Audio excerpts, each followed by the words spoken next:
Bonjour, donc je m'appelle Corentin, je suis le directeur général de la société Les Ortigues. Cette dernière intervient dans le secteur de l'événementiel. Nous construisons, scénographions, designons, que ce soit des salons, des congrès, des expositions ou des événements voilà, sur tout le territoire français et même en dehors, en Europe et parfois en Asie. Depuis déjà quelques temps, je réfléchissais, j'avais envie d'insérer dans l'entreprise une dimension artistique, que l'art contemporain aille vers les gens, et que ce soit plus un déplacement dans l'autre sens où on va ou dans les grandes capitales ou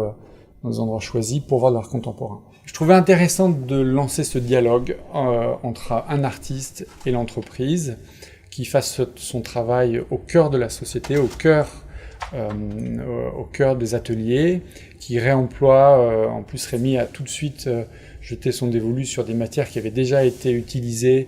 sur des salons ou qui étaient déjà dans des bennes, pour pouvoir réutiliser cette matière et la faire revivre sous un autre angle. Tout ça en partant d'une discussion avec les salariés sur la façon dont vous avez de travailler, d'employer ces matières, même les process au sein de la société, voilà. Donc il y avait cette approche de démocratisation de l'art ou de rendre le travail artistique accessible à tous et qu'en faire un travail inséré dans le quotidien des gens. Et puis cette émancipation dans le sens où l'art, de faire revivre des produits de l'entreprise, le travail de l'entreprise qui a déjà été façonné sous une autre forme, sous un autre regard, le travail de l'artiste. Alors moi je m'appelle Rémi Groussin, je suis un jeune artiste, je suis plutôt sculpteur, je travaille aussi la vidéo, j'essaye de pas me focaliser sur un médium, mais je travaille surtout avec des contextes particuliers et j'essaie de faire j'essaie de faire un travail qui s'inscrit en tout cas dans des contextes qui sont toujours très divers, j'essaye de me perdre dans des endroits que je connais pas forcément. En fait, l'invitation m'a intéressé parce que j'avais déjà expérimenté un travail de partenariat avec des entreprises, mais jamais un travail d'immersion direct et surtout sur un long terme comme ça, qui est 2 mois, un peu plus de 2 mois en tout cas. Ce qui m'a intéressé, c'est l'idée qu'on avait convenue ensemble de partir sur un état de recherche et pas forcément une production définie, et d'être dans un truc un peu particulier où on sait pas où on va, mais on le fait ensemble, quoi. Il y a une idée de recherche, de quête et d'instabilité qui ont rendu les choses un peu ambiguës parfois, mais justement c'est aussi, ça montre une espèce d'état de réalité d'un moment où le travail il se construit. Et ce qui m'a intéressé dans cette entreprise, c'est plus particulièrement le rapport à l'espace, parce que c'est une entreprise qui travaille sur à l'élaboration d'espaces éphémères et des espaces donc, qui sont conditionnés pour être commerciaux, éphémères, destructibles très rapidement. Voilà, et puis au fur et à mesure des rencontres et des rencontres qu'on a fait ici, dans cette entreprise, il y a eu l'idée de la frustration aussi de voir partir ce travail qui est de longue haleine et de le voir se détruire, et je trouve que c'est un travail qui pointe du doigt une certaine vanité des objets, et je trouve que ça allait vachement avec mon travail. Pour le projet de résidence dans l'entreprise des Ortigues, j'ai très rapidement intégrer un objet, un mécanisme qui est le flipper. Je suis parti rapidement sur ça parce que j'ai vu dans cet objet des capacités complètement dingues de regroupement presque social en fait d'un objet qui peut réunir en fait tout le monde de cette entreprise, toutes les capacités qu'a l'entreprise. On peut passer d'un bureau d'études pour concevoir en 3D le flipper, pouvoir le faire redécouper par des menuisiers, on peut aller jusqu'à l'emboîtement, voilà, pour le transporter on peut aller jusqu'à ça, et il y a la notion de jeu aussi qui fait que tout le monde peut se réunir autour de cet objet, et il y a une ambiguïté entre justement le jeu, l'univers de débauche duquel est issu le flipper, et j'aime bien ce mot débauche d'ailleurs parce qu'il est associé au monde du travail, c'est la débauche, c'est après l'embauche, quoi, c'est après le travail.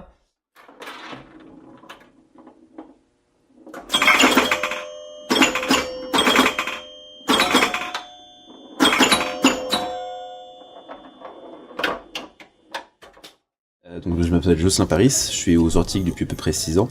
et donc je travaille au bureau d'études. Et mon boulot, en gros, ça consiste à, donc je dessine donc des plans et je conçois les 3D et certains visuels des fois, donc pour les différents projets de stand qu'on a. Mais bon, quand j'ai appris que donc du coup qu'on avait un artiste contemporain qui venait dans l'entreprise, je trouvais l'idée sympa, c'est quand même intéressant en plus d'amener l'art contemporain ici. Et du coup, moi, je l'ai aidé après en termes de conception, un petit peu en fait sur le dessin des pièces. En fait, toutes les pièces qu'il a conçues pour venir recouvrir les flippers. Moi, je l'ai aidé un petit peu au niveau de la prise des cotes et enfin des dimensions, et ensuite à redessiner sur Illustrator pour qu'ensuite on envoie ça à notre atelier signalétique qui fasse la découpe des pièces sur notre machine pour qu'ensuite on vienne recouvrir le flipper. Et donc l'idée c'est qu'un petit peu, en fait, lui tâtonner un petit peu, donc voilà, ça ouvre la discussion sur des techniques et des ajustements qu'il faudrait faire. Les idées qui arrivaient au fur et à mesure. Après, donc, voilà, l'idée, effectivement, c'est que lui nous demandait un petit peu aussi notre expertise, entre guillemets, sur les matériaux qu'on pourrait utiliser, qui existeraient, les techniques qu'on pourrait utiliser pour placer, fixer, découper tel ou tel matériau, qu'est-ce qui serait le plus adapté.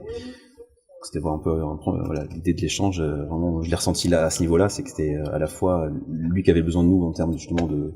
toutes les techniques dont tu parlais, enfin le fait de un peu la plus-value de l'entreprise et le savoir-faire qu'on apporte et qu'on connaît. Et lui, effectivement, toute la phase de processus créatif dans son intervention. Je m'appelle Sylvaine Bourdin. Moi, je suis essentiellement à la signalétique, essentiellement à l'adhésif aussi. Enfin, je manipule l'adhésif, donc je le découpe, j'échenille, je mets sous transfert et je le pose aussi à l'extérieur ou sur les salons ou dans différentes situations. Oui, effectivement, on a échangé plusieurs techniques, un peu de peinture, un peu d'adhésif, de superposition d'adhésif, de découpe en miroir pour laisser apparaître sur ces vitres imprimées certaines choses ou pas. Donc on a vu plusieurs techniques, ouais, y compris l'impression sur le verre. On a fait des tests, des essais, et, voilà, pour arriver à ce qu'ils voulaient.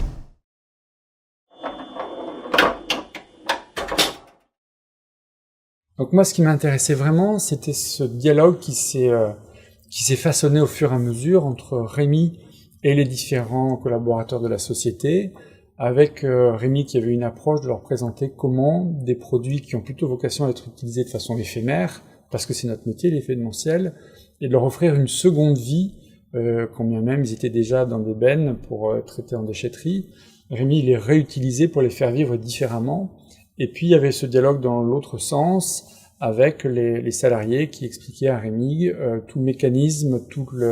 les process, les méthodes au sein de l'entreprise, comment les gens travaillent entre eux. Et c'est ce travail qui a permis d'enrichir, d'inspirer Rémi dans la création de ses œuvres qui tournent autour du jeu et de la créativité. Une des conditions de la résidence, et presque la plus importante, ça a été de trouver un compromis pour que l'artiste puisse récupérer des objets qui ne servent plus à l'entreprise, mais pas que des objets, il y a des choses aussi qui sont du domaine du savoir-faire. Et il y a un principe de valorisation, de valoriser à un moment donné ces objets qui ne servent plus et qui ne sont plus regardés, en fait, qui sont des objets de rebut. Évidemment, dans ma pratique, moi, c'est quelque chose qui est très présent. Il y a une transformation, il y a toujours une transformation de l'objet qui va vers autre part, un endroit où on l'attend pas. Mais cette idée de transformation, c'est aussi une recherche de cette entreprise, et je pense de beaucoup d'autres, c'est-à-dire d'arrêter de non seulement gaspiller, mais de dépenser de l'argent et de trouver un système pour que aussi la personne qui travaille cette matière la voit différemment. Et on sort d'un geste qui devient mécanique et on va vers quelque chose de beaucoup plus ouvert. Je pense que c'était aussi l'intérêt de l'entreprise, et mon intérêt à moi, c'était de découvrir carrément des objets qui ont un potentiel fou et qu'on n'a pas envie de voir partir à la poubelle.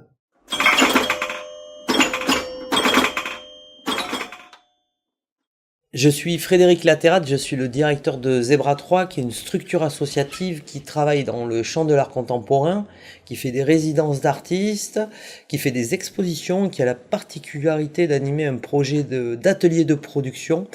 qui accompagne donc les artistes plasticiens dans la réalisation de leurs œuvres. Zebra 3 a permis donc à l'artiste et l'entreprise de se rencontrer,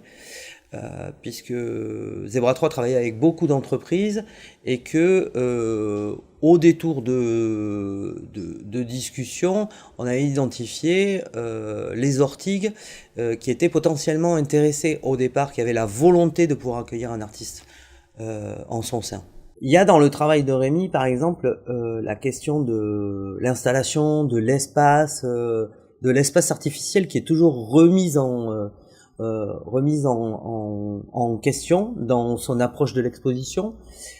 C'était quelque chose qui était assez intéressant à travailler avec tout particulièrement les ortigues, puisque eux aussi, ils sont amenés à toujours concevoir de nouveaux espaces d'exposition. Donc il y avait quand même une sorte de socle commun finalement à la fois dans l'approche de Rémi et dans les métiers développés au sein des ortigues. Alors les conditions qui ont rendu possible la résidence, tout particulièrement, c'est d'abord finalement un dispositif du ministère de la Culture accompagné quand même d'une dotation pour nous permettre d'inviter Rémi, et puis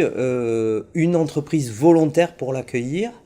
et un artiste intéressé par l'idée d'expérimenter et de jouer avec cet outil assez fabuleux qu'est l'entreprise Les Ortigues, avec tous ces ateliers de production, toutes les compétences présentes au sein de cette société.